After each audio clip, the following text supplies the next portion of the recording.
Namaste dosto. I am at the US Navy History Experience 1975 to 1945 and along with me I have Joseph, and he is the artist and curator for the museum. Joseph, can you walk us through the museum? Hi, I'm Joe Frangiosa Jr. and I created the Nautical History Gallery Museum.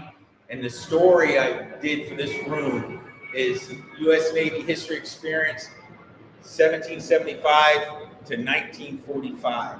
I make the models you're going to see in the room, and then I found artifacts and associated items and built backdrop around the models, so you get a little glimpse of Continental Navy and Marines from 1775 up to 1945. This is the entrance here up above. When you come in, I did the archives I used to make the models. I put on foam core here so you can see glimpses of what each historical booth in there looked like. These are the images I drew from. So this is Continental Navy Revolutionary War period here. And then it keeps coming to ironclad Navy Civil War era. And you're going to be seeing the ships and images change. And then within 1890s, this is the Steel Navy in 1887. And we know it as a Great White Fleet period. And then it changed again. This is a World War I era. It's a battleship New York. Actually started making the super dreadnought battleships in 1912. And then those were modified through the 20s and 30s up to World War II. So as we keep going, we have naval aviation, little glimpses of some really rare photographs, and especially the Langley, because I did have a model of the Langley in there in its period, and I drew from these photographs in order to make that model. Now, we also come to World War II period. So with all these great images, it gets you prepped to go in and see it in 3D. Now, when we keep coming, this is the logo for my museum, Nautical History Gallery Museum, and the welcome aboard entrance.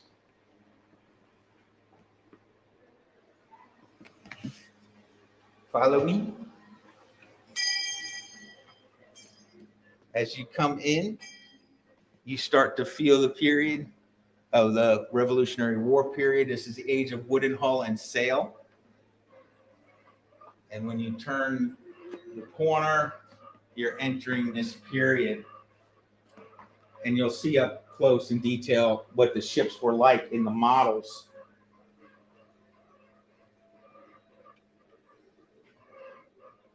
And through here, from right to left, you're going to see uniform changes of the U.S. Navy and Marines. This whole booth covers 1775 to around 1840. It was all wooden hull and sail period of the Navy. The Navy evolves in 1840. They started seriously with steam power. So we didn't know much about it till the 1860s with the Civil War, with steam frigates and stuff like that. But it started in 1840.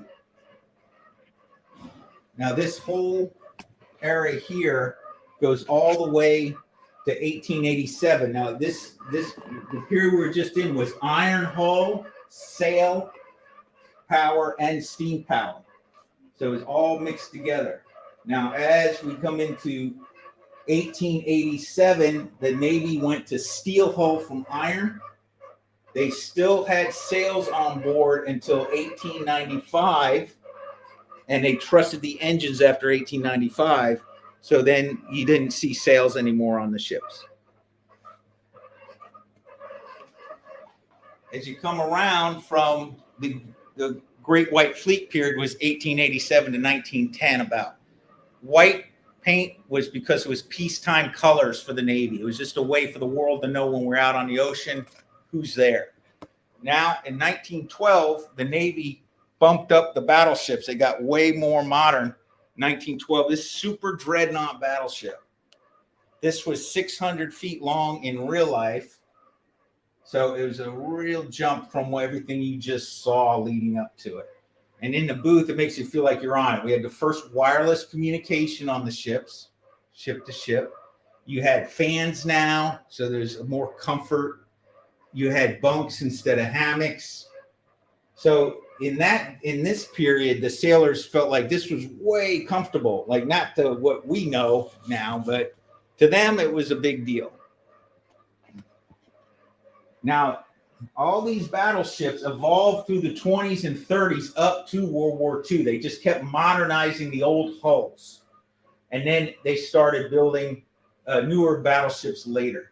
Now, right here, you're in naval aviation. What you're looking at, the large aircraft to the right is a biplane. This is a U.S. Navy dive bomber in 1931. And then the aircraft to the left of it is a Dauntless dive bomber from World War II, which is 1941 and 2. It's 10-year evolution between the Navy dive bomber. In this period here, we're entering, it's all 20s, 30s up to 1945 in this area. So this is a model of the USS Langley. It's the United States Navy's first numbered aircraft carrier. CV-1 USS Langley, 1922. They converted an old coal-carrying cargo ship. They put a wood flight deck across the top and an elevator, and they were launching planes. It's really a neat period. So behind it, you're on the bridge of an Iowa-class battleship. This is using real Navy artifacts to make you feel like you're in it. And this is the USS Wisconsin, which is BB-64. It's the last Iowa-class battleship ever made.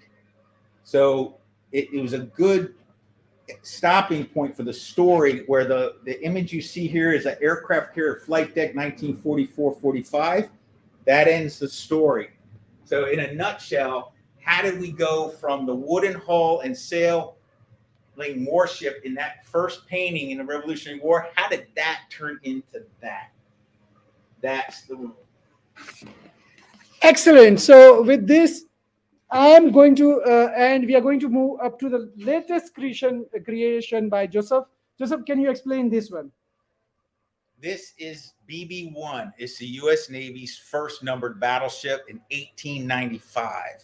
Okay. Now what we just talked about, this is BB-1 in 1895. The battleship Wisconsin we just talked about was BB-64 in 1945. It's 63 battleships later is what you saw in the World War II period. This is the first one, and I created the model like all of them, but I put it in a U.S. Navy Yard dry dock of the 1890s. And also it's a cutaway where you can see inside that I used using this schematic above the model. Wow. And the latest one, which you are making in your workshop. The latest one right now, this is the workshop area. This is the workshop area. This is the U.S. Navy cruiser Baltimore from 1890. If it broke down and ran out of coal, it could sail as a backup only. It's a really interesting period. So I'm building this right now. Everything's loose, so I can pull it out and do more detail to it right here and then put it back in. Because sometimes if you work too fast, you got to tear it out, fix it. And I don't want to do that anymore. So I'll give you an example of the model making of how the other models were made. This is a 6-inch naval gun. I'll find a photograph, and then I'll cut this with a Dremel against the photograph, and then the rest of the gun is jewelry pieces from Hobby Lobby and Michael's Arts and Craft. So I'll just kind of fabricate and capture the image in some repurposing and scratch building around it. The hull of this is actually wood underneath, and I made a miniature of it to show you the substructure. It's just basswood. And then when you put all the paint on and start adding the jewelry pieces, it starts to look like something. Wow. And Yeah. Joseph, can you tell me about your, this passion Yeah. converted into a sustainable business? Is it Yeah. a sustainable business? It's getting there. I opened February, and it's very popular with veterans. Everybody, kids go crazy in here. They play with the antiques on the edge. They ring the bells. They have a good time. But anyway, I am a nonprofit, and I'm looking for sponsors. I want this to go long term forever, even without me. And it takes a village to do that. So if people love what I'm doing and spreading the history, then they can get on board, and I'll put their name on the wall in here. Wow. So with this, my friend Joseph, Yeah. I really love and appreciate your efforts. Yeah. I really would like to recommend such kind of work wherein people are recreating the history. Yeah. They are making it available to our future generation, and it is our responsibility to support such kind of gentlemen. With this, I'm concluding this broadcast from San Diego, and this is a Naval Museum curated by none other than Joseph. Bye. Thank you, bye bye, and let's meet again.